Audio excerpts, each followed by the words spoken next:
Now you'll know how to show off with your salary, my mom said after emptying my $14,000 account. Dad grinned.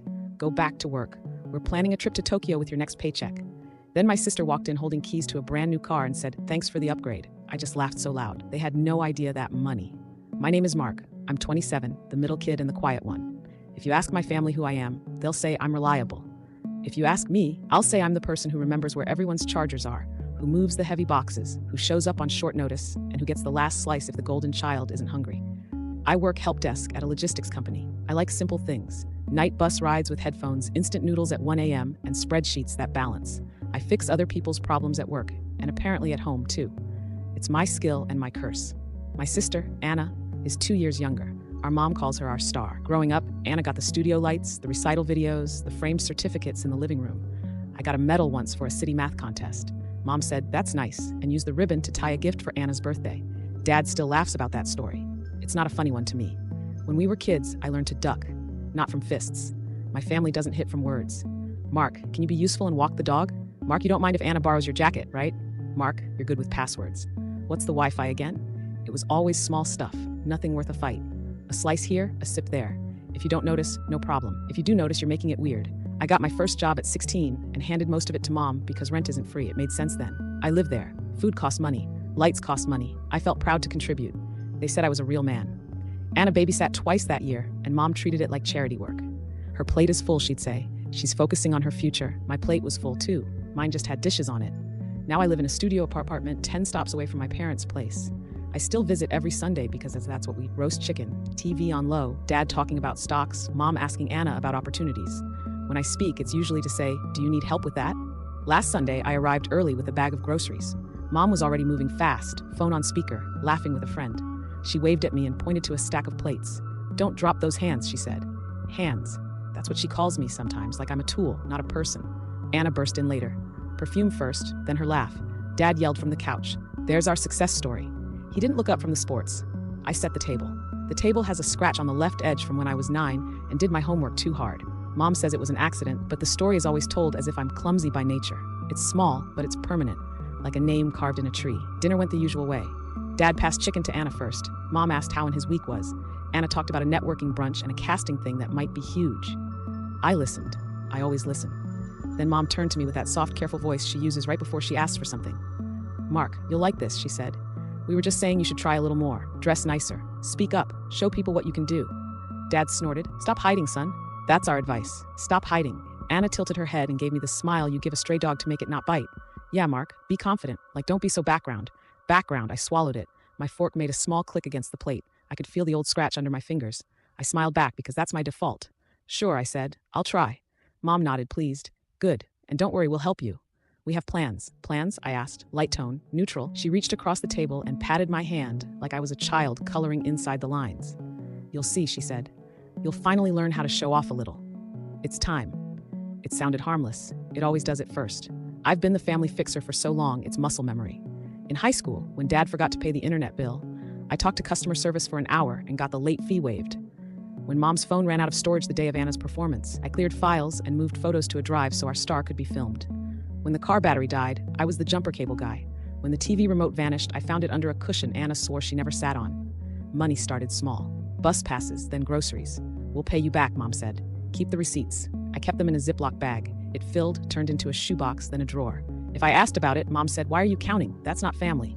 Dad said, don't nickel and dime your own mother. So I stopped asking. My first real job was nights at a warehouse, then help desk during the day. I paid rent to Mom and Dad long after I moved out because family house, family help. Anna paid what she could, which often meant zero.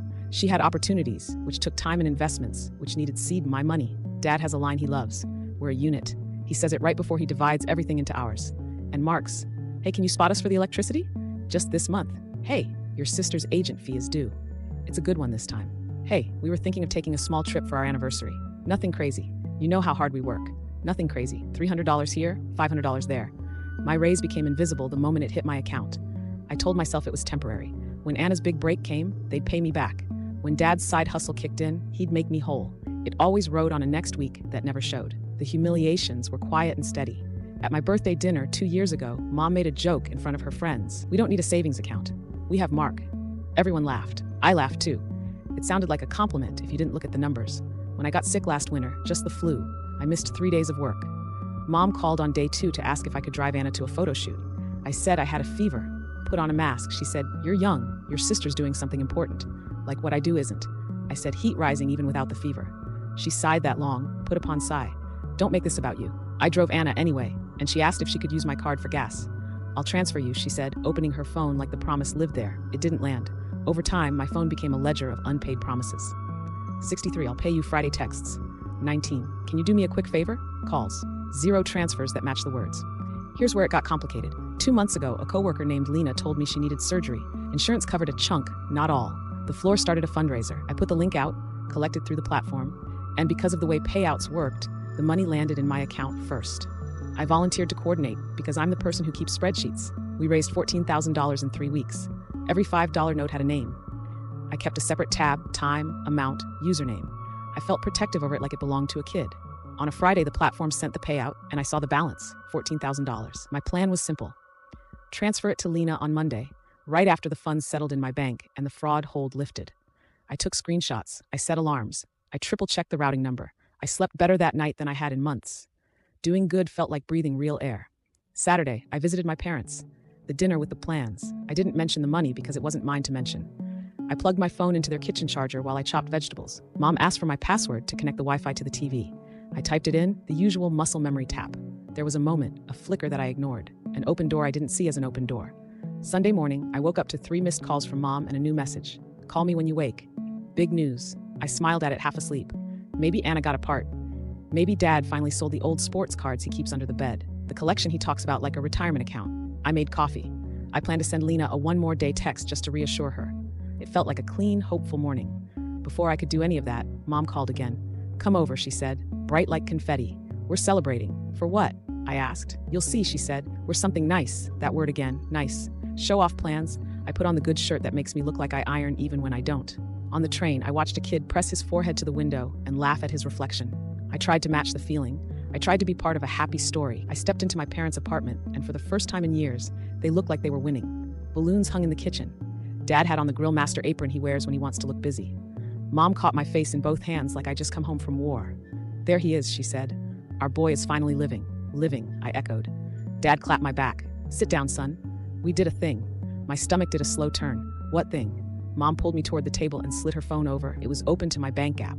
My account, the one with Lena's fundraiser deposit. The balance read $0. I didn't understand the number at first. My brain tried to rearrange digits that weren't there. "What is this?" I asked, voice flat. Mom beamed. "We helped you. You keep saying you're shy. You save and save but never enjoy. So we took action. We moved that big amount so it could actually do something. Now you'll finally know how to show off with your salary." Dad poured himself a drink like he was toasting a smart trade. "We're booking Tokyo," he said. "You'll get another paycheck soon anyway. You're steady. We deserve a little world." I stared at the screen. The app showed 3 transfers, $7,000 to Mom's checking, $5,000 to Dad's, $2,000 to a card in Anna's name.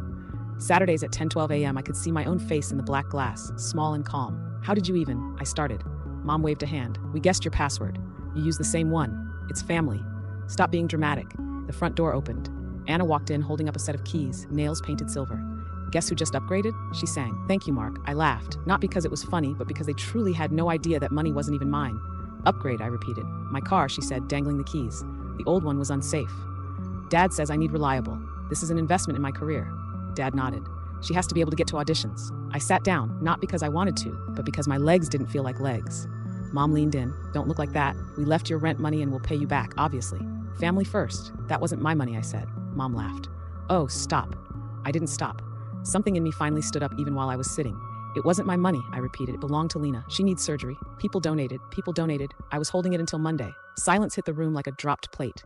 Dad blinked slow. "Don't be ridiculous. Why would other people's money be in your account?" "Because I'm coordinating the fundraiser, Bray," I said. "It's all tracked. Names, amounts. I have to pay her." Monday, Anna lowered the keys an inch. "Wait." Mom's face hardened. "Well, you should have told us. Or not. Guess my password," I said. Dad straightened, voice moving from soft to steel. "Don't accuse your mother. We're trying to help you be less." "Closed. You're making this more than it is." "It is more," I said. "It's theft." Anna flinched at the word. "Okay, let's not throw around crimes. You moved $14,000, I said, to book a vacation and buy a car with a password you had no right to use for money that isn't ours." Mom put her palms on the table, fingers spread. "You always make things so heavy. We will pay it back. Your next paycheck." "No," I said. Dad's eyes narrowed. "Excuse me?" "No," I repeated. My voice didn't rise. It was steady, like reading instructions. This isn't happening. You're going to reverse the transfers now, today. Call the bank. Call the dealership. Whatever it takes. Mom's mouth opened and closed. You don't talk to me like that. I'm not talking at you, I said. I'm stating what's going to happen. We are going to put the money back. Dad stood. You think you can order us? After everything we've done? You mean after everything I've done? I said, I've paid your bills for years. I've driven your daughter to jobs when I was sick. I've been your safety net. I'm done being a net. Anna's voice was small. I already signed. So call and unsign, I said, or get a different car or Uber. I don't care, but the money goes back. Mom grabbed my wrist. Mark, brief. Don't throw away your family over a misunderstanding. This isn't about revenge, I said, and I felt each word land like a clean step on solid ground. This is about closure, about boundaries, about doing the right thing before it gets worse. Dad scoffed. Worse? You wouldn't dare get the police involved. I don't want to, I said. I want you to fix it because it's the decent thing. I want to keep this inside these walls, but if it's not back by tonight, I'm reporting fraud. I have the screenshots, the timestamps, the login location. I'll also tell Lena and the donors exactly what happened, and I'll own my part. I will not lie for you. Anna sank into a chair. Keys now quiet on the table. Mom's cheeks flushed red. Dad's jaw worked like he was chewing something tough. 9, I said. What? Mom asked. 9 hours, I said, checking the time. That's how long you have before I start making calls. I stood up. My legs worked again. Anna looked at me. Mark, are you serious? For the first time in a long time, I said yes. I left their apartment at 12:14 p.m. At 12:16 p.m., Mom texted, don't be impulsive. At 12:18 p.m., Dad called. I let it ring. At 12:21 p.m., Anna sent a row of crying emojis and let's talk. At 12:30 p.m., I told Lena the truth. I didn't dress it up. I called, voice shaking, and said I messed up. I kept the funds in my account for the weekend, and my family accessed it without permission. I am getting it back today. If I don't, I'll take a loan. You will not go without because of me. Lena was quiet, then said, thank you for telling me. Do what you have to do. My pre-op is Tuesday. The trust in her tone hurt more than yelling would have. 1:10 p.m. I called the bank's fraud line. I explained everything. They flagged the transfers and started holds. We cannot guarantee a reversal, the rep said, but we'll investigate. 1:46 p.m., Mom, we're at the bank, they're asking questions. Dad, this is humiliating. Anna, I can try to return the car deposit, but the dealership guy is being difficult. 2:17 p.m., me do it. By 3 p.m., my phone showed 27 missed calls and 45 texts. It kept going. 62 messages by 5 p.m. People think the sound is the hard part. It's not. It's the small gray preview on the lock screen. You're overreacting. We have needs too. We said we'll pay it back. Every sentence tried to shrink the problem. None of them said, we're sorry. I made a list on a sticky note. Bank case number 4837 opened. Lena informed. Deadline 9 p.m. Backup plan, credit union loan, paycheck advance, sell laptop. At 5:30 p.m., I moved the $600 from my rent envelope to a new envelope labeled Lena. It felt like moving water from one cup to another in a house on fire. Still, it was something I could control. At 6:22 p.m., Anna called again. I answered. I talked to the dealership. She said, voice small. They'll refund if I cancel today. Dad's mad. Cancel, I said. She hesitated. He says you'll forgive us like you always do. I'm not angry. I said I'm making a boundary. She snorted. Same thing. It's not. I said anger wants to hit. Boundaries want to protect. Silence. Then I'm sorry, she whispered. I didn't think, I know. I said, start thinking. 7:05 p.m. Mom texted a photo of a teller window and the words were fixing it. 12 p.m. Dad, you forced your mother to cry in public. 7:30 p.m. Anna, deposit reversed, screenshot attached. At 8:18 p.m. my bank app updated. $5,000 back. At 8:26 p.m. another $2,000. At 8:41 p.m. the last $7,000. The $14,000 sat there again like a kid found on the sidewalk and brought home. I didn't cry. I didn't cheer. I took 3 screenshots and sent them to Lena with the line. We're good for Monday again. I'm sorry. She sent a heart. That tiny red shape felt heavier than all the calls. At 9:02 p.m. Dad called. I answered. You happy now? He said, I'm relieved. I said, you made us look like criminals, he said. You look like people who made a bad choice and corrected it. I said, that's the best version of this. He huffed. Your mother says you're cutting us off. I'm not. I said, I'm changing the rules. No more passwords, no more loans, no more surprise family taxes. If you need help, you ask. If I can, I'll say yes with a number and a date. If I can't, I'll say no. No more guilt, no more jokes about me being a bank. And if you ever access my accounts again, I press charges. You'd send your own parents to jail. I'd protect other people's money and my own, I said. And I'd protect me. He tried one more thing. After all, we sacrificed for you. I stared at the far wall of my apartment, the cheap clock ticking. I know what you sacrificed. I said I was there. I'm grateful for basics. You fed me. You housed me. That was your job. My job is to grow up and take care of my life, not to fund your lifestyle. We are even. He hung up without a goodbye. For 3 days, my phone was a weather report for a storm I wasn't standing in. Missed calls, long texts, voicemail speeches. Mom tried sweet, then mean, then sweet again. You broke my heart. You're ungrateful. Come home for dinner. I made your favorite. Dad stuck to grunts typed as words. Whatever. Fine. Remember who you are. Anna sent updates about looking at a used car within her budget and proof that she held the dealership contract. She also asked if I could still help her compare rates. I told her I could send a link to a calculator. That was it. I changed my accounts, set up new passwords, added two-factor with a physical key. I moved the fundraiser money to a separate bank entirely and scheduled the Monday transfer. I switched the charger in my parents' kitchen for a $5 one from the pharmacy and wrote marks on it in Sharpie. Petty maybe, but it reminded me that I could label things that were mine. Lena's surgery happened on Wednesday. I sent flowers from the group with a card that said, "From everyone who believes in you." I signed my name last. At 4:18 p.m., her sister texted, "Surgery went well." I closed my eyes and let my shoulders drop. That was the first real breath since Saturday. By Friday, the apartment felt different, quiet, but not empty. No scramble, no dread. I made a simple routine and stuck to it like it was a new job. 7 a.m. stretch, coffee, short walk. 8 a.m. work, lunch, eat something with colors. After work, 30 minutes of cleaning or laundry, then a book, no screens. 10:30 p.m., phone on Do Not Disturb. The numbers changed too, not just in my account but everywhere. The drawer with old receipts became a trash bag. The shoebox of IUS became space for socks. The sticky note list got shorter. On Sunday, I didn't go to dinner. I sent a message Saturday night instead. Taking a few weeks, I love you. Talk soon. Mom sent 13 question marks. Dad wrote fine. Anna sent proud of you. The apartment stayed quiet. It felt like losing something. It also felt like finding something I'd never held before. I didn't cut my family out of my life. I just stopped letting them stand in my pockets. A week later, Mom asked if I could come by just to talk. I said I could meet at a cafe at 2 p.m., 1 hour public place. She showed up with an apology cake and a heavy perfume cloud. I overstepped, she said. I shiny. I thought I was helping. I didn't think it through. I believe you, I said. But belief isn't the same as permission. She nodded. Small rules then. What are your rules? Simple, I said. No passwords, no jokes about me being a bank. If you need help, ask with a number and a date. Accept no for an answer. And if you touch my accounts again, I file a report. There's no second conversation. She winced at the last part. You've changed. I'm trying to be an adult, I said. Adults have boundaries. They also have empathy. I will help when I can. I won't when I can't. I'll never help if it means hurting someone else.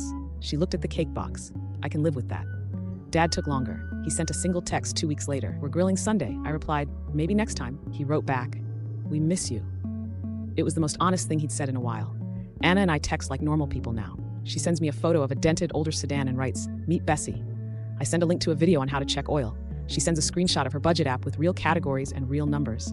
I send a thumbs up. She doesn't ask for gas money. I don't offer. It's peaceful. I kept my routines. I added things.